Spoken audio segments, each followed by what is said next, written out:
Welcome to LOA Today. Walt Thiessen and life coach Cindie Chavez here. Today is Wednesday, November the 21st, 2018. It is 8 a.m. New York time, 5 a.m. Los Angeles time, 1 p.m. London time, and 12 midnight Sydney, Australia time. And we welcome all of our listeners and people watching us live on Facebook as well. Anywhere around the world that you might be, we hope that you are having a great day, starting one. Maybe you already had one, depending on what your time zone is. But we hope that you're off to a good start. And if you need a little bit of a boost, that's why you're listening, because this is your daily dose of happy. And we are continuing our conversation about Neville Goddard. Cindie and I have been getting it. Cindy's actually introduced me to Neville and really kind of got me on board. So, Cindie, I got to thank you for that, because this Neville exploration has been a lot of fun, to say the least. Now we just need the post office to bring the book. Yeah, that's right. Yes. My book is on the way. It is going to be here sometime today. We aren't sure exactly when, but the little tracking number, when I checked that, it finally says, yes, it made it to the post office, my local post office today. So it's going to be out there sometime today. I'm not sure exactly when. But, you know, you have to stop looking at the results until the results show up, right? Right, but see, that brings me so much happiness knowing that a book is coming. Yes. So, like, even if it's coming to someone else, I should stop that, right? Because books are going everywhere every day, but I love getting books. I love books. Really love books. That's great. I've never heard anybody... I want to make a wall that's over the top of my office door that looks like a bookshelf, so that the door to my office will be hidden in a big bookshelf, like kind of like a Batman kind of thing. Right? Every time I watch a movie with a hidden book, Scott just looks at me and says, "I know, like I'm gonna make you one. Like we're gonna make this office a bat cave inside a bookshelf." Oh, that's great. That's fabulous. I especially like the part where you said that when somebody else gets a book, you're living vicariously through somebody else getting a book. I think that's great. Right? So you're like, my book's coming today. I was like, yay! Yes, I'm so excited. Oh, that's fun. I can't help it. No, that's good. It's a good thing. I think it's a good thing to like it. I think it's a good thing to get excited. I mean, if you can get excited about that, you can get excited about anything, right? Right? It's like every time a bell rings, the angel gets its wings. Yeah, right. Every time a book gets delivered, I get happy. Like, reading is fundamental. It's important. It is. Yeah. It certainly is. Oh, my goodness. That's fun. So I'd love to hear you announce the time zones, because I have this picture of people listening to us as they're waking up, and people listening to us, night owls in Sydney, Australia, that are staying up until midnight listening to us late, and people listening to us all throughout the day. That's really an exciting thing to think about. It is, yeah. That's one thing that you get. You know how it is. I mean, when you look at your web stats, well, the same thing is true with podcasts. You get access to certain kinds of stats that tells you, when people are tuning in, where they're coming from, what times of day, and all that kind of thing. And it's fun. It's fun to see. There's one particular stat graph that I have that shows like a laid out map of the world, and it shows the hot spots, where people are listening from, and it's fun. You see these hot spots all over the world. It's like, this is great. This is really fun. Good. The technology, it's just wonderful. We're Isn't the it? Jetsons. Yeah. Fantastic. It's funny, I never really thought that I was going to repeat the same phrases that my grandparents said, because my grandparents said that about the telephone. Ain't technology wonderful? And here we are, we're saying the same phrase today. Different thing, Well, we were talking about that recently, the things that, I'm trying to remember the story, because the person in the story was in their 80s. And, I know what it was. It was a person writing a letter to their bank because they had gotten an overdraft charge. And they said that in their calculation that 3 nanoseconds must have passed between the check that was being cashed on their account and their automatic deposit going into their account. And, because they realized they had the money there. And the funny thing was, they wrote this long letter about that they would no longer communicate. They would only communicate with real people at the bank, not the recordings and everything. And it was really humorous. It was so funny that a paper published it. But it made me think, someone that's in their 80s, how much technology they've seen in their life. It's crazy. and how crazy it must be to have the memory. Like, I can remember my first bank account. I was 16 and I got a job and I started getting paid and I opened a checking account, and I still have the little leather check wallet that I Do you got really? from the bank. Yeah. Oh, that's I funny. was 16. And I think, wow, how different it is. Yeah. You know, customer service and going in and like knowing your banker and knowing people. And I think for someone that's in their 80s, the span of new things popping up they've seen in their lifetime is just, it's kind of hard to even fathom how many things have changed, how many things are automated, how many things are, you know, I think about that quote that says, you know, any sufficiently advanced technology is indistinguishable from magic. Right. And it really is. It's like the technology we have is so fantastic. I think Neville would agree, because Neville was advanced in his magic, right? Absolutely. He was. And You keep saying, Neville keeps describing quantum physics, and I don't think he had the knowledge about it. I mean, he was writing and talking at the time that woman in her 80s was a kid. That's how long ago it was, you know? Yeah. It's pretty wild. Yeah. By the way, we haven't even started the book yet. We already have a question, believe it or not. Excellent. So let's go to the question, do that first. This is Shireen, who signed on, says, hi again. Hello, Shireen. Hope you're doing well today. How can we deal with past and live in the self-awareness and be happy again, even if the present is hard, she asks.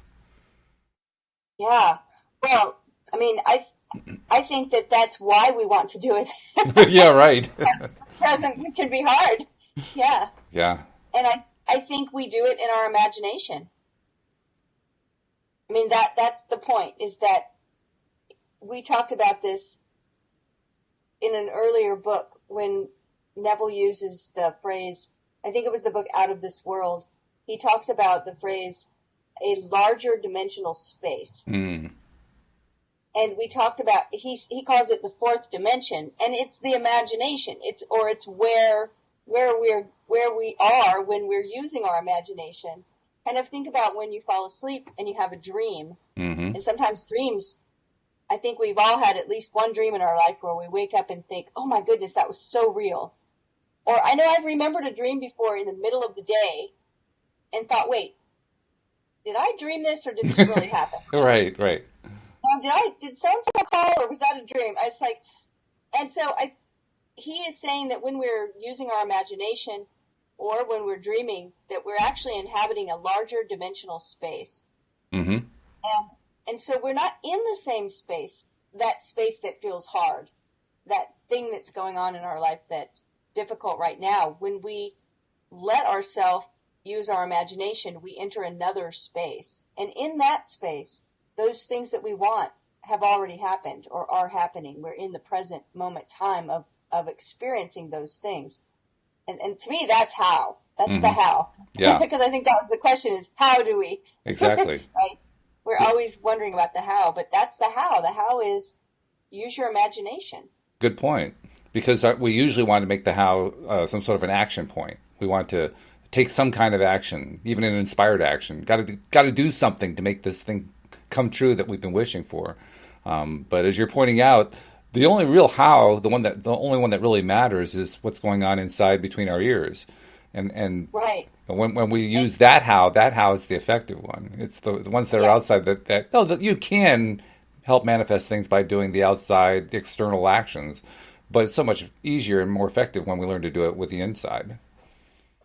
Well, and when we're, alignment first, and then we take the action. Yeah. So it's the short answer is faith. Yeah, right. That's the real short answer. Although at that point the answers get so short that you need the longer answer just so you can understand the short answer. Yeah, it's keep the faith, hang in there, baby. That's the answer. It's stay the course, hold the vision, believe.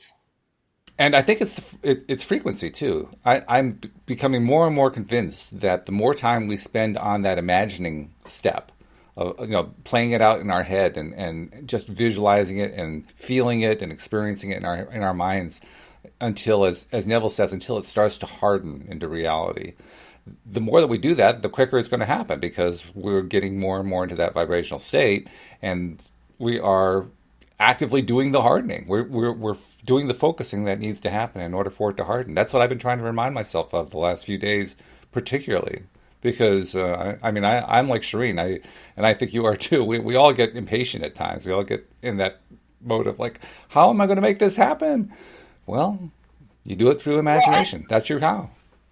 Yeah, and I know I keep talking about this, but I'm excited about it because everyone that's been listening knows I got married. Yay! This month. But here's the thing: is that okay? I mean, we were planning on getting married already, but we hadn't planned anything for it to happen.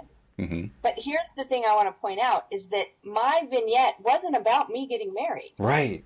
It was a cool one too. I like your vignette. Like 3 weeks ago, I started practice, maybe a month. I mean, when we started this, talking about this, I decided. So it was. I'll tell you when it was. It was on the new moon because that's when I always start new things. Oh. And it wasn't the past one, but the one before. So I guess it's been a little longer. It's been about 5 weeks.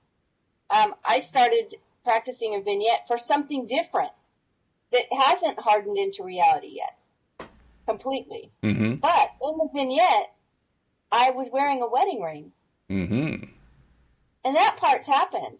Yeah. So I'm watching this vignette begin to harden into reality. I'm watching it happen. And that's a pretty big chunk for it to that's a big thing. It is.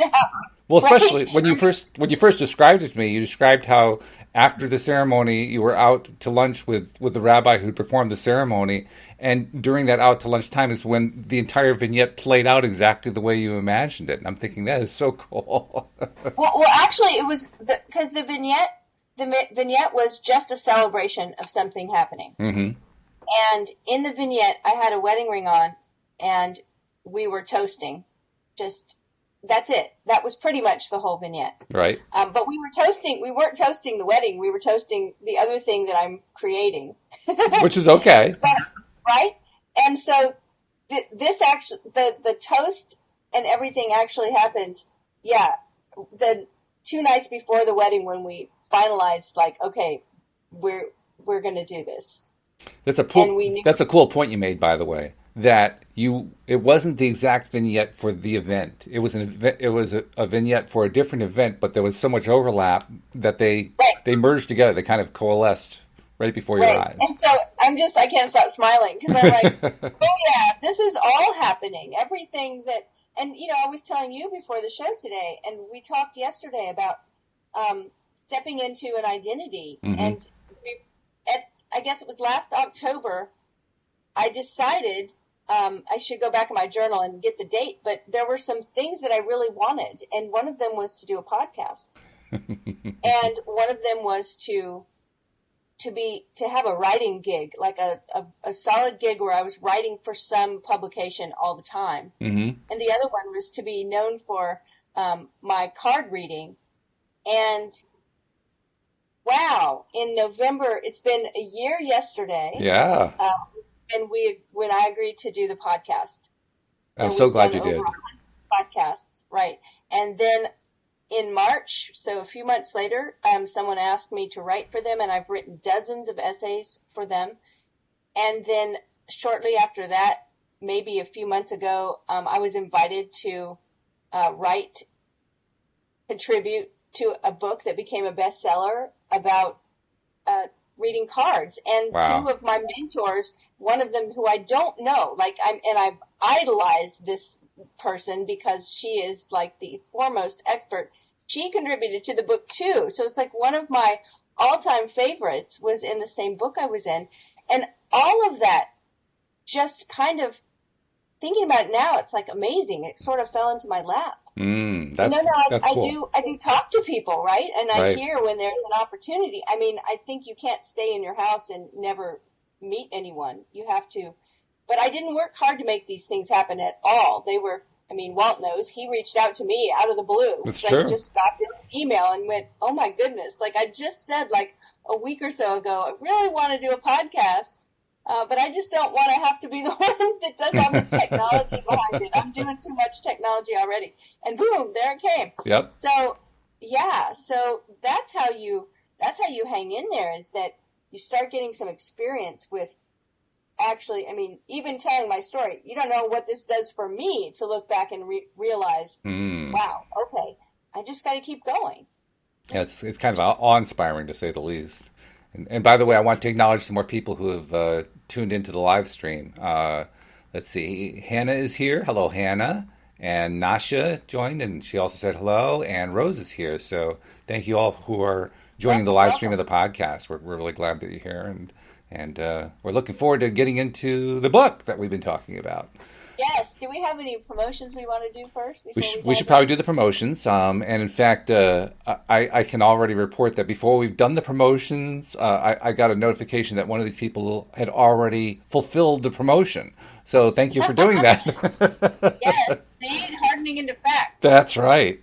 But everybody knows the promotion has been listening to us for any length of time, which is we want people to be subscribers to the podcast. And it's pretty easy to do. Most of the places where we're now posting either the podcast audio or the video have links in them for becoming a subscriber to the podcast. But if by chance you can't find the links, or if maybe we left them out by accident of that particular description, all you have to do is go to the homepage of the website at loatoday-net, and you'll find the links right there, popping right up in front of you. And you just click the link for your device, it walks you right through it, and bang, just like that, you're a subscriber. And once you subscribe, of course, all the episodes are coming right to your smartphone or device every single day that we do them.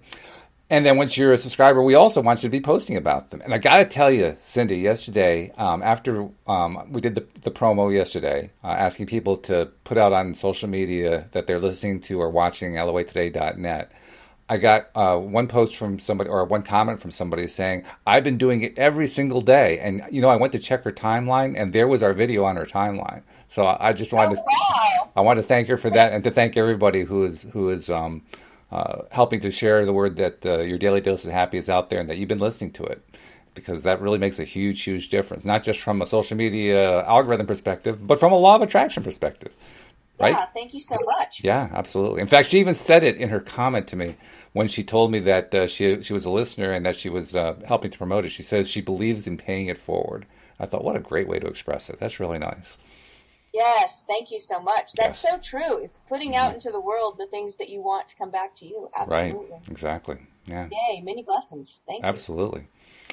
Well, let's get to it. Look at where we left off. We are currently reading the book The Power of Awareness by Neville Goddard, or his actual pen name was just Neville. He had one of those rock star names. Just Right. One name. And we've covered chapters 1 and 2, and we're about halfway through chapter 3. They're short chapters, but sometimes we do a lot of discussing. So We do. where we left off yesterday, you must be conscious of being healthy if you are to know what health is. You must be conscious of being secure if you are to know what security is. And it's important to recognize those small words that sometimes we want to skip right over, but we must be Yes. conscious of being. And that's what happens when we tap into that vignette. In that moment, when I was going through my vignette, in that moment, I was conscious of being married. I had a wedding. That's true. I was conscious of celebrating. I was conscious. It was in my imagination, but I was conscious of being that. I wasn't watching from afar. I wasn't thinking about what it might be like to be healthy, to be secure, to be whatever. I was conscious that in those moments I was being. And I think that's what he's getting to here. He says, that's an important point too, isn't it? When you're talking about the being in the consciousness of it, what you're really talking about is being a part of it, playing a role. Not being the observer from far away, but actually being in the midst of it, being in the thick of it, so to speak. That's where you're really, really living it in your conscious mind, and that's where you're really hardening it into reality. Yeah, and that's why I think it's so important. We keep talking about it, but it's such a good distinction. It's so important to bring in the physical sensations. Right. And I think they're so much easier than trying to drum up some kind of emotion. Oh, tell me about it. Right. Like Shireen asked the question about when things are hard. Mm-hmm. It is a very difficult, if not impossible thing to suddenly just decide I'm going to drum up, bliss and happiness and joy when things are really hard. But if I can get into my imagination and I can recognize the physical sensations of the story I'm creating. And as simple as what I said before, because that was really true. My feet were flat on the ground. I could feel myself in the chair. My hands were on the table. I could hear the sounds of other people in the restaurant, tinkling glasses and things, noise of the chatter of a low volume chatter of a restaurant crowd. I could smell the glass of wine that was in my hand. I could feel how slippery the crystal of the glass was in my fingertips. So I really had all these sensations going, and that's really that's where I start when I start any vignette, is right, really tapping into those feelings. And I think that's me being conscious of being in that thing. Sure. Right? Okay, so... By the way, before you leave that point, I neglected this before when I was announcing the hellos and greeting people, but Nasha not only said hello, she said, "Congratulations for your beautiful wedding." Oh, thank you. Yes, I'm enjoying celebrating still, and I can't imagine it will stop. So no, I don't think so. So therefore, to incarnate a new and greater value of yourself. I like this terminology. Greater value of yourself. Yes, that's good. You must assume that you already are what you want to be, and then live by faith in this assumption. That's really the answer to Shireen's question. Which is not yet incarnate in the body of your life. So, no, it has not yet hardened into fact. Right? In confidence. So you're doing this in confidence that this new value or state of consciousness will become incarnated through your absolute fidelity to the assumption that you are that which you desire to be. And there's an interesting point that occurs to me right here. What was stimulating it in my mind was the phrase, let's see, where is it? Oh, no, I'm not seeing it. Oh, you must assume that you already are what you want to be and then live by faith in this assumption. You must assume that you already are, and that this requires a degree of self-awareness and also some self-love. I mean, that's what I was reading, what I was hearing when you were reading that. You have to have that belief in yourself, that love in yourself. And it occurred to me that when we do this imagination task, we are in effect building up the feeling of confidence in ourselves and our belief in ourselves and love for ourselves. And at the same time, we can also, especially in early stages, we can also doubt that we really are deserving, and it makes it kind of hard for us to continue to do the imagining. So I kind of liken the situation to an athlete who's warming up to go into an athletic event. Like baseball is a favorite of mine, American baseball. So, when a hitter goes up to hit, before they hit, they're in what's called the on-deck circle, and they're warming up, and they put a weight on their bat so that they're applying more weight to the bat to, strengthen their swing, so to speak, and get themselves ready to be able to move the bat quickly through the strike zone in order to hit the baseball. And that is all basically building yourself up to be able to perform well once you get into the game.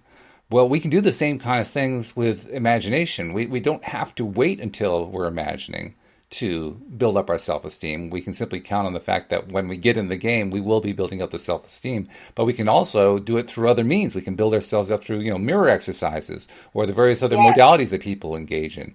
And all of those things are really the setup for doing the imagining, because that's really what they're for. The meditation, the nature walks, the gratitudes, the visualizations, the vision boards, all that stuff is about building up our self-esteem so that when we're ready to actually do the imagining, we are primed and ready for that athletic event. Or it's not an athletic event, but we're primed and ready for that event. And the two really play together. I love the analogy, though. It's a fantastic analogy. Yeah. And another thing you can do to warm up and to help with that self-love is decide that you can receive a compliment, right? Yes. Oh, yes. Very important.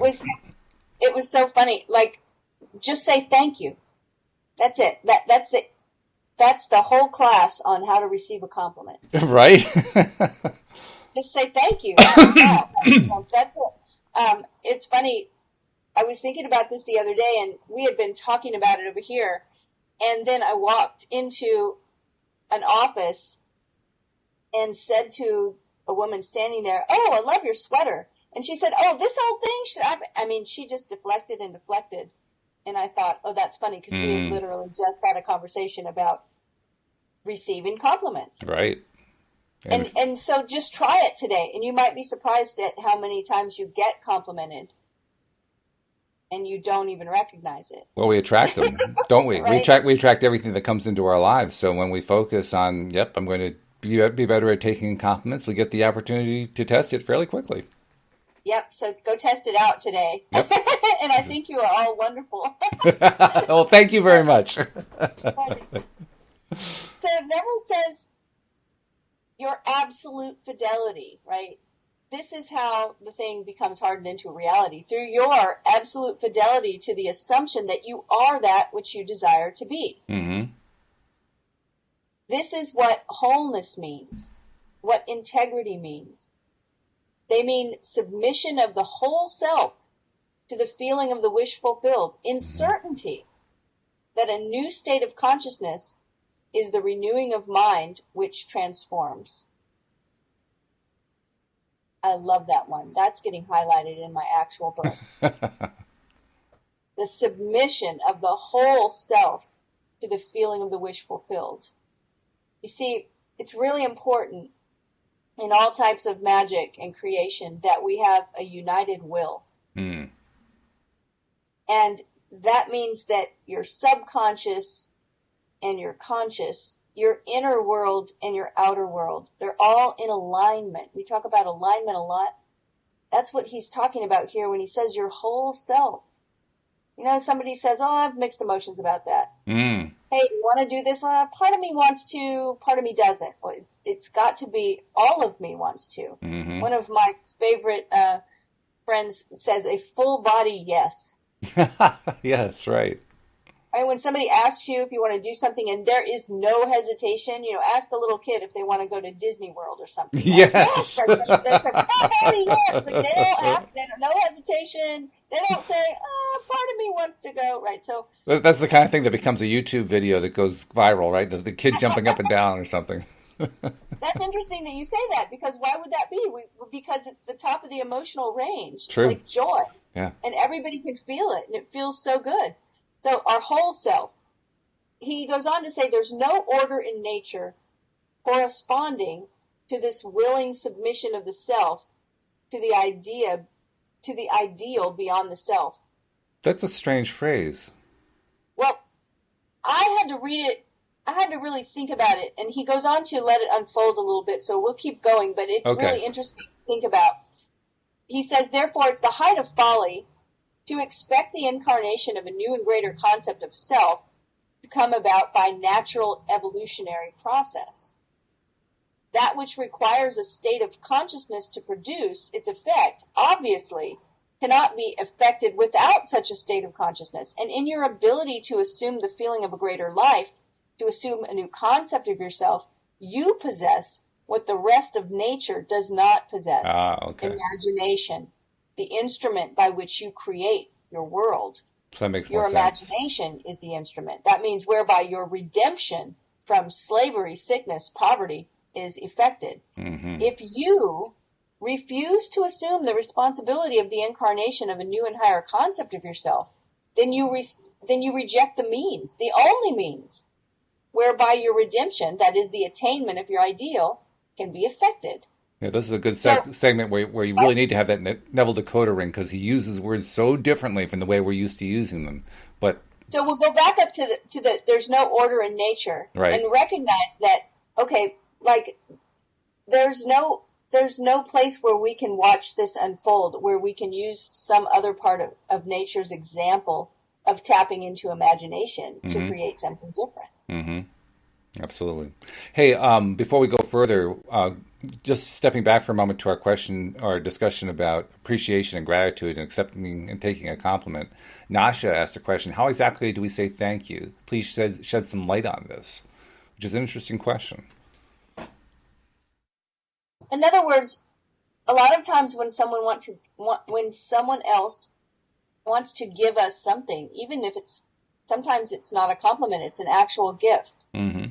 For instance, how many times have any of us been out to eat with another person? Hey, want to meet for coffee? Want to meet for lunch? Sure, that'd be great. And then we go and the other person says, oh, no, I got this. I'll get the check.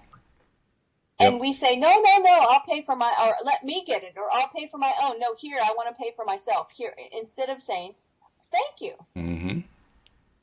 At some point, I recognized that I deflected a lot of gifts by saying, oh, no, I don't want you to do that. And I recognized that I was saying no to the universe. Like, no, don't send money and presents my way. No, I don't want it. That's so important. It's much more important than we realize, perhaps, because those of us who want to attract more of an abundance into our lives, who want to bring more money in and have a fuller lifestyle because of it and so forth, we're asking for the universe to deliver it to us. We're not asking to go out there and work hard for it and put our noses to the grindstone and so forth. We're asking the universe to deliver it to us. So if the universe delivers it to us and we say, oh, no, I've got this, what we basically did is negated the entire wish of abundance. We just said, no, thank you. I don't really want the abundance after all. Right. So in the same way, like when I walked into the office and said, what a beautiful sweater, the person could have just smiled and said thank you and received the compliment. That's Someone right. just gave you a compliment, right? Yeah. And so it's things like that. Like even someone saying to me, congratulations on your beautiful wedding. Yeah. Right? What I said thank you instead of, oh, well, it wasn't a huge wedding. Like, and we just put it together. Right? I mean, but you could have done that. You could have. Pay attention when you compliment other people. Yeah. Like, throw out some compliments today and see what you get back. See, tell somebody that you like their hairstyle or their clothes or the way they do something and see how many people deflect the compliment. It's a little experiment, But so when you receive a compliment, I mean, I really meant what I said is just say thank you to it. Just say yes, say thank you. Just that simple. Just that straightforward. Yeah, good. Okay. So getting back to Neville. I think when someone gives you a compliment and you receive it, you're doing part of the work that we're talking about here. I mean, that's why I brought it up, is that you are seeing yourself, you are conscious of yourself being whatever it is. Right? If someone says to me, wow, you're a great teacher. If I say, well, I'm working on it. Well, right there, I'm not being conscious of myself being a great teacher. It's true. And it's not that we shouldn't have some sense of humility, right? We can say, well, thank you very much. I love hearing that. It's something that I work hard on. I want to continue to be even better, right? I mean, we can add that humility in there too, but we're being thankful for the compliment. Oh, absolutely. That's like the story I told about my wife when she was in training as to become a psychotherapist. She went to a weekend workshop and loved what the leader of the workshop was doing. Went up to him afterward and said, "You're just amazing." And he says, "Well, if I'm amazing, what does that make you?" And she thought about it for a second and said, "Well, I'm amazing in training." So she turned it around. All right. So he's telling us here that our imagination is the means. It says the means whereby your redemption from slavery, sickness, and poverty is effected. If you refuse to assume responsibility of the incarnation of a new and higher concept of yourself, then you reject the means, the only means whereby your redemption, that is the attainment of your ideal, can be effected. Imagination is the only redemptive power in the universe. Boy, there's another Neville decoder ring word right there. Imagination is the only redemptive power in the universe. But if you translate it, what it means is imagine is the only way to attain what you want in the universe. Like, okay, now I get it. Yeah. And so, and he talks about in the paragraph previous, if you refuse to assume the responsibility, then you reject the means, right? He says, because it's your imagination. And so it's your responsibility. It's my imagination that's going to change things for me. Mm-hmm. And so it's my responsibility. And I often like to talk about what I call radical responsibility. And nice that means phrase. I'm taking responsibility for everything I experience. Mm. And that seems like a tough pill to swallow for some people because it's like, what if terrible things happen to them? They're like, that's not, I'm not taking the blame for that. That wasn't my fault. I'm not talking about fault or blame. Certainly some of us have experienced things happening to us. And you can still take responsibility for how you're experiencing it now. It occurs to me we could even do a word replacement there. Not that there's anything wrong with the way you phrased it, but just as a way to clarify things, we could call it radical assumption. Assuming the power, taking on the mantle of the person who is truly in control of his focus and of his emotional reaction, and how he interacts with life. It's a total assumption of, this is me. I am doing this. This is me being the conscious creator that I am. That's interesting.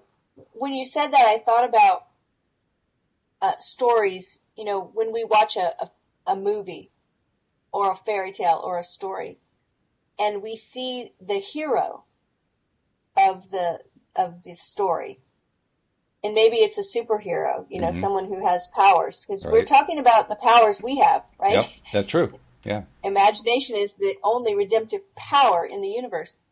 And think about how many movies or stories that you've heard where the hero had something awful happen to them. Mm-hmm.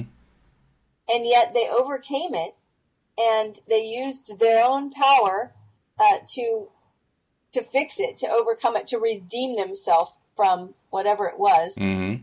And we don't generally see them as a victim, because when we're going to watch it, and we're watching this hero that we love, Wonder Woman, Superman, whatever, and we're like, well, even when she or he are being afflicted, we're like, but they're a hero. They're still a hero in our book, right? We still have the power, and we're rooting for them because in my own experience anyway, just thinking about this, like, I don't tend to see them as a victim. Right. And so that's this whole thing, is that when you accept, or he says assume, when we assume the responsibility of changing our life, we're no longer a victim. It's a good point, because when we watch a movie like that, or read a book, or even in a comic book, and we see the hero going through the trials and tribulations, do we think, oh, how terrible it is that he's going through those trials and tribulations? No, we think, okay, he's going to solve this one somehow. How's he going to do this? Even if we think, oh, this is awful, we think, but it's okay because he's Superman. That's right. It's all going to work out. Yeah, she's got this. She's got the bracelet. Exactly. So I'm using that analogy to say that's what we can do, is we can recognize, wait, I have the power to choose the way I respond to this, to choose the way I remember this. Mm-hmm. To choose what I make of this, to choose what I do with this. And that's a lot more empowering place to be than, oh, poor me, I'll never get out of this place. Mm-hmm. Right? Completely different feel to it. Yeah, we can do it with words, we can do it with our imagination, but we want to be careful to recognize that it's up to us. We can refuse to assume the responsibility. This is true. And when we do, we're saying goodbye, go away thing I was asking for. Yeah, right. So imagination is the only redemptive power in the universe. He goes on to say, however, your nature is such that it's optional to you, whether you remain in your present concept of yourself, a hungry being longing for freedom, health, and security, or choose to become the instrument of your own redemption, imagining yourself as that which you want to be, and thereby satisfying your hunger and redeeming yourself. He ends the chapter with a short verse. Oh, be strong then and brave, pure, patient, and true. The work that is yours let no other hand do. For the strength for all need is faithfully given from the fountain within you, the kingdom of heaven. Mm-hmm. Right. So it's all up to us, but it's optional. Yes. It is optional. And he is saying here, It doesn't happen by evolution. In other words, it's not going to just unfold without us being willing to assume the feeling of the wish fulfilled. I have a Now, comment. I would say, some good things happen in our life. Sure. Oh, yeah. But the more aligned we are and the more we're seeing ourselves as the person we want to be, the faster they unfold and the more frequently they unfold. Mm-hmm. At least that's my experience. I think it's true because we're attracting everything, but the more in alignment, the more we're imagining, the more we're making it happen deliberately, which is what we're looking for. A couple of comments here, too, from our listeners. Hannah says, we don't see the situation, we anticipate the outcome. And Nasha says, so how self-pity destroys what's to manifest, and as you mentioned, freedom and saying, oh, I'm stuck. Could you please shed some light on this? Can you ask me that again? Because I didn't understand the question. Yeah, it's a little bit, didn't quite type out the way she intended, I think. So I'll just read it verbatim, but I'll read it slowly. So how self-pity destroys what's to manifest. Self-pity, okay. Yeah. And as you mentioned, freedom and saying, oh, I'm stuck. Could you please shed some light on this?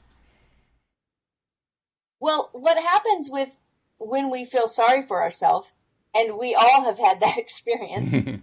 Oh, man, poor me. This is awful. Yep. When we're doing that, we are conscious of being in that place. And that's the consciousness that holds us in that place. And so there are lots of ways that we can get out of that place. Sometimes we can use tools on our own. Mm-hmm. We can meditate. We can choose a different thing, which I think is really important. It is the idea that we can choose. But sometimes when we're down there at the bottom of that emotional range, that energy, that victim energy, where we don't have control of anything, where everything is happening to us, where we feel depressed, sometimes it's really hard to see our way out. And I think that's where friends, family, therapists, coaches, the LOA podcasts that we do, all of these are different things that can help support you. Right. Out. And one of the things is recognizing it. This is how I feel, and I want to feel different. I want to feel better. Reaching for the better feeling thought. And, we hear that a lot with Abraham's teachings, climbing that emotional scale, that emotional ladder. It is almost impossible to go from the bottom of the emotional scale, which is victim energy, to the top, which is joy. In one leap, yeah. In one leap. It's a progression, and we need to be willing to just look for whatever feels better. And when you're down in that place, sometimes the self-pity place, sometimes the thing that feels better is to feel anger or to feel frustrated, because it's a little bit more anabolic. It feels a little bit better. And you can see this progression, because the next level from conflict, from being angry and conflicted, is responsibility. And that's what we've been talking about, taking responsibility. And so you can actually see that sometimes. People will feel upset over something that happened, but they're at the place where they're so low that they're not really willing to do anything about it. Because it's like, it's not going to change. It's a place where we're really arguing for our limitations. This isn't going to get better. There's nothing I can do about it. Well, why don't you do this? No, that won't work. Well, why don't you call so-and-so? No, they don't want to talk to me. It's like, no, nothing's going to work. But we can watch people go from that to a place of saying, you know what? I am going to make that call, or I am going to do something, because this is ridiculous. I'm not going to let this stand. Okay, that's actually a little bit higher on the energy scale. And from there, maybe it's, all right, I'm going to change this. I don't want my experience to be this. I'm going to do something about this. And then the recognition that, okay, everybody's doing the best they can with what they have in any given situation. That includes me. I'm doing the best I can here, and I'm going to make an attempt to create a better situation. Now we're moving into a higher level. Mm-hmm. And then we start loving ourselves. Yes. Right? It's exactly true. Yeah. And so it's a process. Mm-hmm. It's a process. And expecting someone, and a lot of times when we're on the top of the mountain, it might be easy for us to expect someone that's way down in the valley to jump up here with us. Right. Hey, just be happy. And it's just not always that easy. No. It's a process. So, but we have the ability as humans to tap into the imagination and let that be a support for us.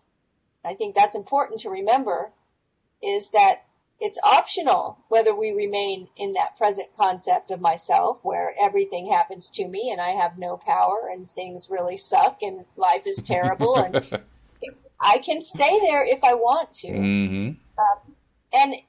Or I can start figuring out a way to climb out of that valley. Which you described. It might take some time and some practice, and I might need support from my family and my friends and a coach or a therapist, and I might need to choose different reading materials, different things that I watch and put into my mind until I'm feeding my mind healthier things. And what's great about the process you described there of taking it one step at a time, just going for, maybe just get angry about it and then, work up your way up to frustration and so forth.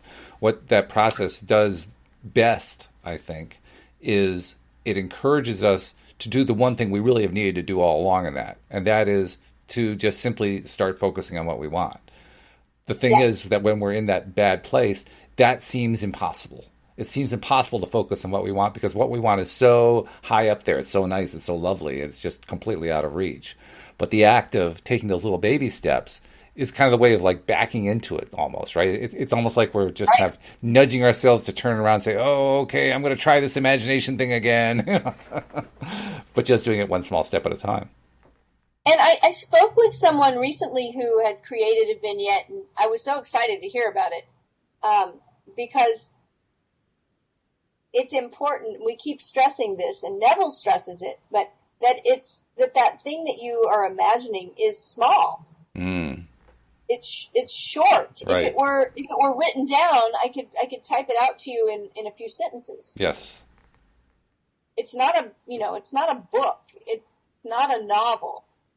It's not a whole movie. It's not a 2-hour epic movie. It's just a 60-second or less little thing, and I think that's a lot easier to do. Oh, it takes a lot of pressure off when you do it that way, because now all of a sudden you don't have to write a novel. It's just like, I just got to come up with this little thing. I can do that. And the other thing is, the thing I think, if you are in that place where you're really down and you're feeling this self-pity, my guess is that maybe all of the time when we're self-pitying, well, number one, it's always a story. Mm-hmm.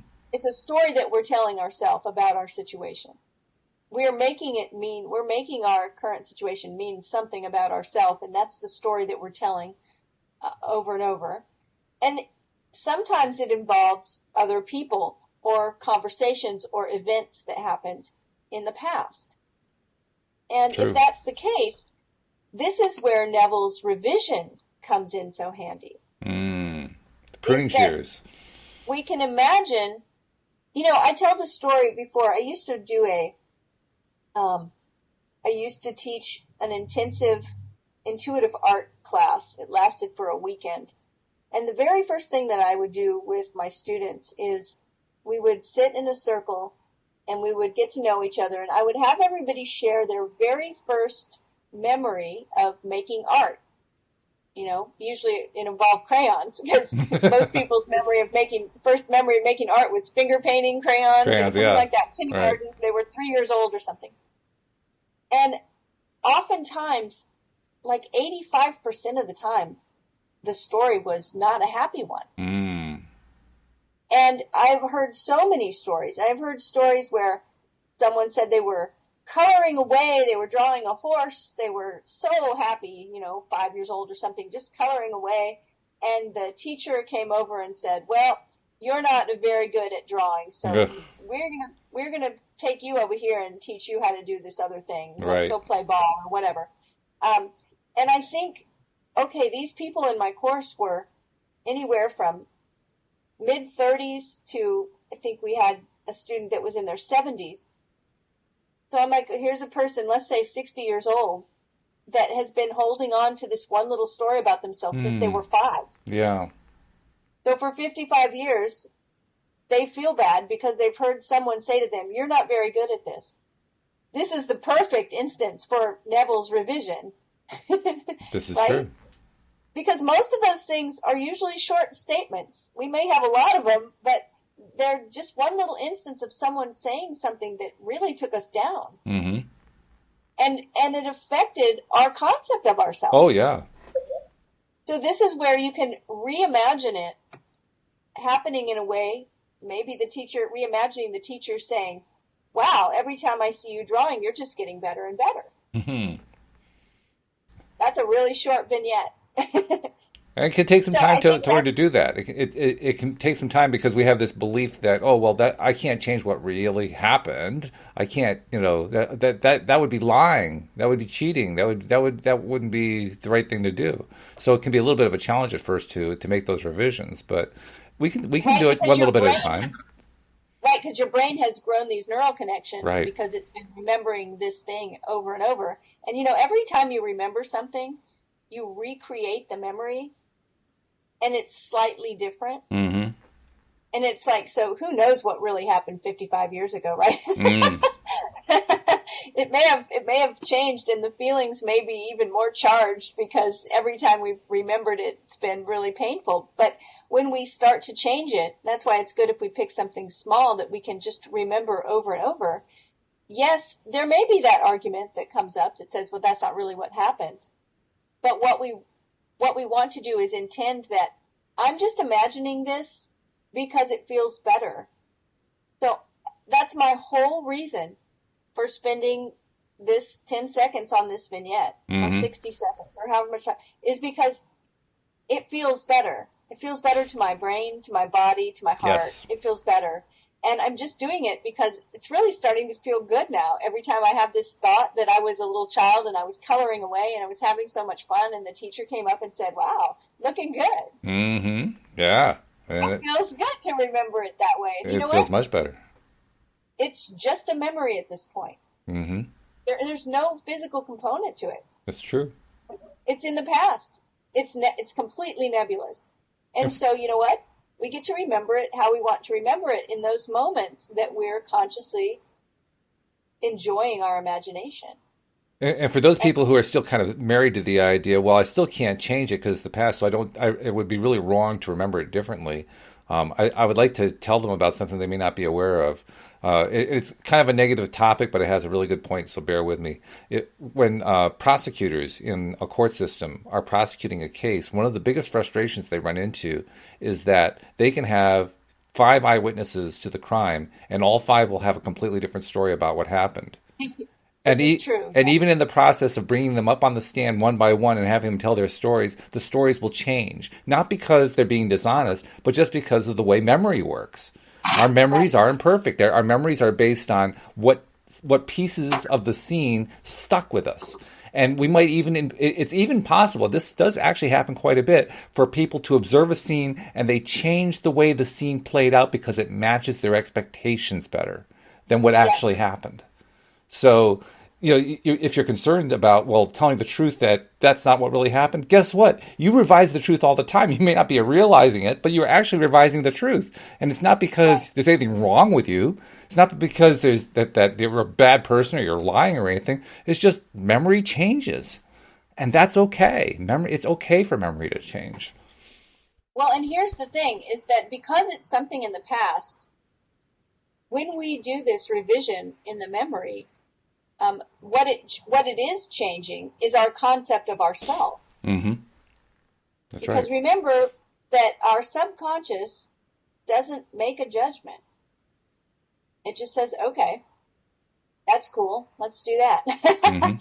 So that's what I would say to that idea of it kind of plays into both of those questions about when times are hard, and then about self-pity destroying, us. It's just because our self-pity creates a specific concept that we hold of ourselves as a victim. And that just starts to create whatever else we experience. That's true. By the way, Nasha commented about halfway through our really great description there that she lost connection to the internet. So, Nasha, I would tell you just when we're done here, this whole podcast is going to be available as a replay. You can just replay the video again, just by coming back to the same post after we're done. Just go to the 45 to 55 minute mark, and you'll be able to pick up all the stuff that you missed. So, sorry you missed it the first time around, but you'll be able to get it just by replaying it the second time around. Yeah, and I would say somebody asked about, it might have been in the same question about freedom.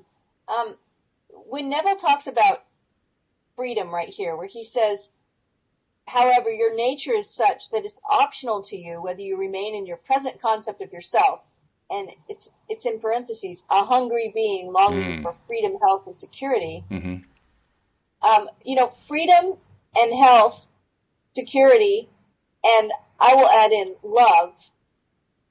Those are usually underneath. They usually are the thing that's underneath what we say we want. Right? Freedom, health, security, love, peace. It's like when someone says, well, I want to make more money, or I want to be married. Certainly they don't want to be in an unhappy marriage, right? Well, that's a good point, though. Certainly they don't want money because they've heard of people with lots of money having big money, issues. Right. It's because we always think that having those things will bring us something else. And usually it's freedom, health, security, peace, love. Those are the things we all want. And so we think, well, if I had more money, then I wouldn't be limited in the things I could do. I would be free, right? I would be free to say yes. I would be free to travel. I would be free to, whatever. Or maybe it's security. So he's using those things because that kind of covers everything. No matter what it is you want, it's probably attached to one of those things. That's a good point. It's a very good point. Well, I don't think we're going to get to Chapter 4 today. I said in the title that I wrote for the episode that we were going to get into Chapter 4, but I don't think it's going to happen in the next 2.5 minutes. So. No, probably not. But that's okay. Like, I love having these questions. That's so much more important to me than getting through the chapter, right? Is like, keep bringing them. Like, keep showing up and asking questions and joining in the conversation. I think that's so much fun. Well, let's see if we can answer a question in a minute or less, because Nasha had a follow-up. She says, if you want to forget about the past, is it okay to bury it? It's not like you're hiding something. It's just you don't want it. Absolutely. I mean, I would say yes. Now, if you're having trouble burying it and it keeps popping up and you're pushing it down and ignoring it, but it keeps bothering you or creating a problem or you can't stop thinking about this thing that happened in the past, whatever it is, then I say go for the revision. But we are not suggesting that you should go dig up something in the past so that you can revise it. Yeah, that's not really. That's don't let. What's the phrase? Let sleeping dogs lie. Just right, let that one alone. So okay, before we say goodbye for the day, for people who are interested in a more private, personal connection to talk with you specifically as a life coach, how do they reach out to you? They can reach me on my website, cindiechavez.com. It's CINDIECHAVEZ.com. I would love for you to give me a shout. All right. And hopefully by this afternoon's podcast, when we do the next segment here, I will have my book in hand, so I'm looking forward to it. Oh, yay. That'll be great. All right. We hope that you all will join us as well next time here on LOA Today. Goodbye, everybody. Bye, everyone.